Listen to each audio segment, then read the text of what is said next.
इस कहानी के समय से पहले एशिया में लोग कहा करते थे कि ऐसा समय कभी नहीं आएगा जब हाथी और कुत्ता दोस्त होंगे।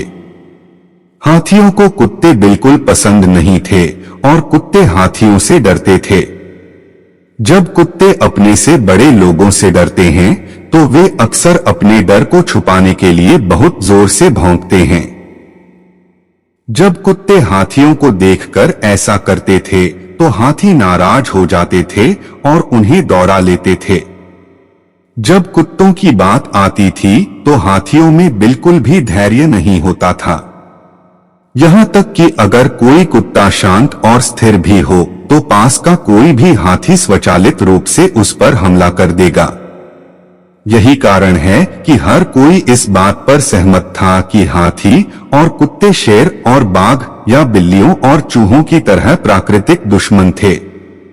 एक बार की बात है, एक शाही बैल हाथी था जिसे बहुत अच्छी तरह से खाना खिलाया जाता था और उसकी देखभाल की जाती थी। हाथी शेर के पड़ोस में दुबला पतला कम खाना खाने वाला आवारा कुत्ता रहता था। वह रोयार हाथी को खिलाए गए मीठे चावल की गंध से आकर्षित था, इसलिए वह शेड में चुपचाप घुसने लगा और हाथी के मुंह से गिरे अद्भुत चावल खाने लगा। उसे यह इतना पसंद आया कि जल्द ही वह कहीं और खाना नहीं खाएगा। अपने भोजन का आनंद लेते समय बड़े शक्तिशाली हाथी ने छोटे शर्मीले आवारा कुत्ते पर ध्यान नहीं दिया। इतना गरिष्ठ भोजन खाने से एक समय कम भोजन पाने वाला कुत्ता धीरे धीरे बड़ा और मजबूत हो गया और बहुत सुंदर दिखने लगा। अच्छे स्वभाव वाले हाथी ने उस पर ध्यान देना शुरू कर दिया। चूंकि कुत्ते को हाथी के आसपास रहने की आदत हो गई थी, इसलिए उसका डर खत्म हो गया था। इसलिए वह उस पर नहीं भौंका। चूंकि वह मित्रवत कुत्ते से नाराज नहीं था, हाथी को धीरे धीरे उसकी आदत हो गई। धीरे धीरे वे एक दूसरे के प्रति और अधिक मित्रतापूर्ण हो गए। बहुत पहले कोई भी एक दूसरे के बिना खाना नहीं खाता था और वे एक साथ समय बिताने का आनंद लेते थे। जब वे खेलते थे तो कुत्ता हाथी की भारी सूंड को पकड़ लेता था और हाथी उसे आगे पीछे इधर उधर ऊपर नीचे यहाँ तक कि गोल गोल घुमाता था। तो ऐसा हुआ कि वे सबसे अच्छे दोस्त बन गए और चाहते थे कि कभी अलग न हो। फिर एक दिन एक दूरदराज के गांव का एक आदमी जो शहर का दौरा कर रहा था, हाथी शेड के पास से गुजरा। उसने हृष्ट पुष्ट कुत्ते को देखा जो मजबूत और सुंदर हो गया था। उसने उसे महावत से खरीदा, भले ही वह वास्तव में उसका मालिक नहीं था। वह उसे वापस अपने गृह गांव ले गया, बिना किसी को पता चले कि वह कहाँ है। बेशक शाही बैल हाथी बहुत दुखी हो गया, क्योंकि उसे अपने सबसे अच्छे दोस्त कुत्ते की याद आ गई। वह इतना दुखी हो गया कि उसे कुछ भी करने की इच्छा नहीं हुई, यहाँ तक कि खाना पीना या नहाना भी नहीं। इसलिए महावत को इसकी सूचना राजा को देनी पड़ी। हालांकि उसने मित्र कुत्ते के बारे में कुछ नहीं कहा। हुआ यूं कि राजा के पास एक बुद्धिमान मंत्री था जो जानवरों के बारे में अपनी समझ के लिए जाना जाता था। इसलिए उन्होंने उससे कहा कि जाओ और हाथी की हालत का कारण पता करो। बुद्धिमान मंत्री हाथीशाला में गया।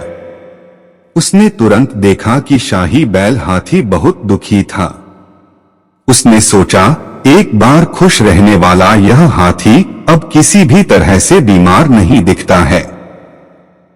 लेकिन मैंने पहले भी मनुष्यों और जानवरों में ऐसी स्थिति देखी है। यह हाथी दुखी है, शायद एक बहुत ही प्यारे दोस्त के खोने के कारण। फिर उसने गार्डों और परिचारकों से कहा, मुझे कोई बीमारी नहीं दिख रही है। ऐसा लगता है कि वह एक दोस्त के खोने के कारण दुखी है। क्या आप जानते हैं कि इस हाथी की किसी के साथ बहुत गहरी दोस्ती थी? उन्होंने उसे बताया कि कैसे शाही हाथी और आवारा कुत्ता सबसे अच्छे दोस्त थे। इस आवारा कुत्ते का क्या हुआ? मंत्री ने पूछा। मुझे एक अज्ञात आदमी ले गया था, उन्होंने उत्तर दिया, और हम नहीं जानते कि वह अब कहाँ है। मंत्री राजा के पास लौटा और बोला, महाराज, मुझे यह कहते हुए खुशी हो रही है कि आपका हाथी बीमार नहीं है। यह सुनने में भले ही अजीब लगे, लेकिन वह एक आवारा कुत्ते के साथ सबसे अच्छा दोस्त बन गया। चूंकि कुत्ते को ले जाया गया है, इसलिए हाथी शोकग्रस्त है और उसे खाने पीने या नहाने का मन नहीं करता। यह मेरी राय है, राजा ने कहा। दोस्ती जीवन की सबसे बेहतरीन चीजों में से एक है। अद्भुत बातें। मेरे मंत्री जी, हम कैसे वापस ला सकते हैं मेरे हाथी का दोस्त और उसे फिर से खुश कर दो? मंत्री ने उत्तर दिया, माई लॉर्ड, मेरा सुझाव है कि आप एक आधिकारिक घोषणा करें कि जिसके पास भी वह कुत्ता है जो शाही हाथी शेड में रहता था, उस पर जुर्माना लगाया जाएगा।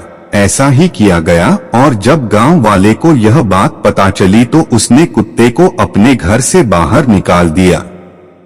वह बहुत खुशी से भर गया और जितनी तेजी से दौड़ सकता था दौड़ा, सीधे अपने सबसे अच्छे दोस्त शाही बैल हाथी के पास वापस आ गया। हाथी इतना खुश हुआ कि उसने अपने दोस्त को अपनी सूंड से उठाया और अपने सिर के ऊपर बैठा लिया। खुश कुत्ते ने अपनी पूंछ हिलाई, जबकि हाथी की आंखें खुशी से चमक उठी।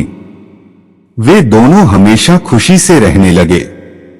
इस बीच राजा अपने हाथी के पूर्ण स्वस्थ होने से बहुत प्रसन्न हुआ।